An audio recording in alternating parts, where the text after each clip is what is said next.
My name is Moss Ntlha. I am a pastor. I work with the South African Christian Leadership Initiative as well as with the Evangelical Alliance of South Africa. And I work as a pastor, not only at the local church level, but also nationally. I work with churches to figure out what it looks like to be a Christian witness in this society. And I'm thankfully also part of the In Harmony community. I'm on the board of In Harmony, and privileged to be a part of what God is doing in and through In Harmony at this time in the nation's history. My first In Harmony visit was actually a beginning of a series of meetings that we had here. There was a journey that several of us came on. It was mainly Christian couples from around the country, many of whom were in leadership in some other context in the church. And we were invited to participate in the journey of In Harmony, which for me, my recollections of those early days was a couple of things. The one was just the setting of the place, which allowed for prayer. Remember, some of my favorite moments as whenever I came here was the prayer, the prayer route towards the Three Crosses. Every one of those stops along that journey just floored me, because I would sit there and just meditate on what it means to call the Lord our Father, to seek to do His will, for me to be able to see His kingdom come, and to just wrestle with those very deep core gospel values that are there. So that I came away from those moments very refreshed spiritually, but also the setting makes rest easy. I mean, this is one of the most beautiful parts of the continent, of the country, and also as a retreat center, it makes it easy to find a place to rest. And the group we were with when we first came was a multiracial group that made it possible to have a cross-cultural conversations. Each of us in different parts of the journey, but it launched us into an intentional sense of, hey, we get to be part of what God is doing here in this continent, in this country rather, and we get to play our bit in a world that knows conflict, that has a history of conflict, that continues to suffer the ravages of conflict. And we have an opportunity to partner with God to advance what God did in 1994, because everybody described 1994 as a miracle, and we saw ourselves as being stewards of that miracle, and what were we going to do with it? And so the journey was a way of working out what that looks like.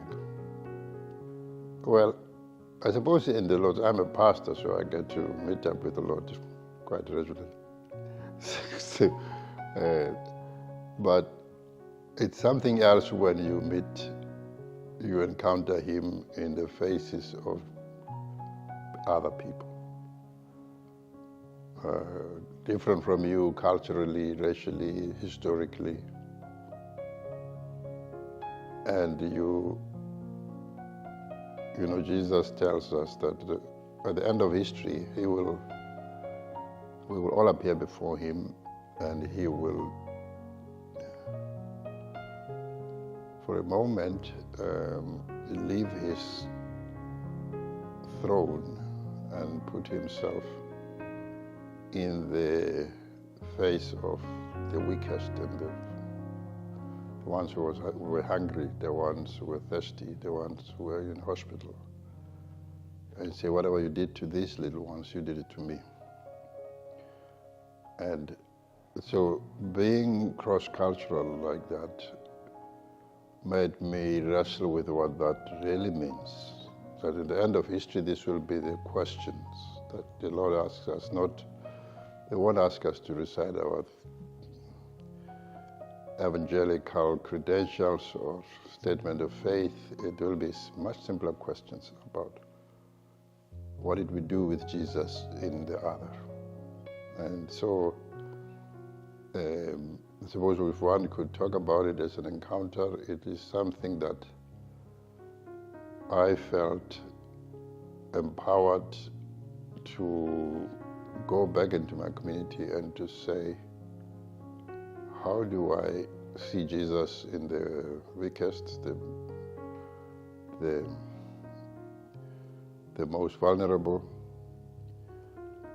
and beyond that, further afield on this continent and further afield in other continents, to figure out what that looks like, and to do so from a place of having wrestled with that question in Harmonie in South Africa with the notoriety that we have as a country about our past, apartheid and so.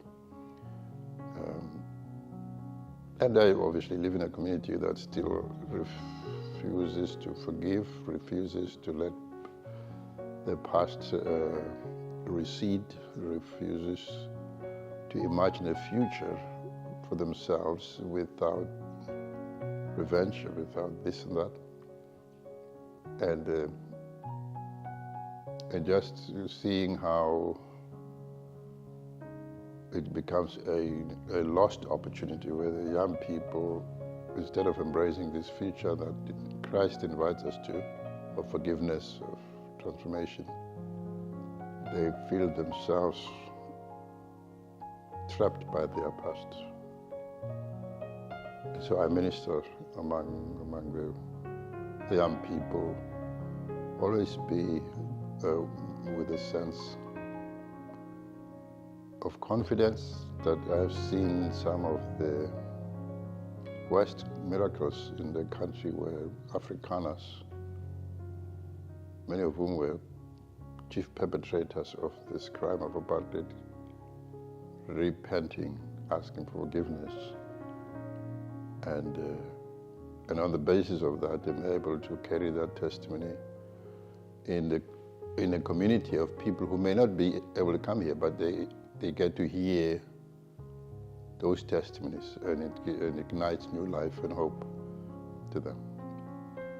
Yeah, my prayer for in Harmonie is that the Lord will give us favor in a couple of ways. One is that there will be a growing network of leaders, emerging leaders, and seasoned leaders who will catch the vision of reconciliation and of the vision of being able to find a retreat center in the country that speaks to the issues of how, from a faith standpoint, we can contribute to reconciliation in our nation, because reconciliation is not only a huge issue here in South Africa, it is around the world, and we believe we can model something in this from this country that will be relevant to other countries. So emerging leaders and leaders that are seasoned, who will come here for refreshing, for restoration, in order to be relaunched with renewed power and vigor. And that there will also be the opportunity to connect with a growing number of other networks around the world that work in this area of reconciliation, so that we can build a very solid South African contribution to this challenge. We believe it is very central to the gospel.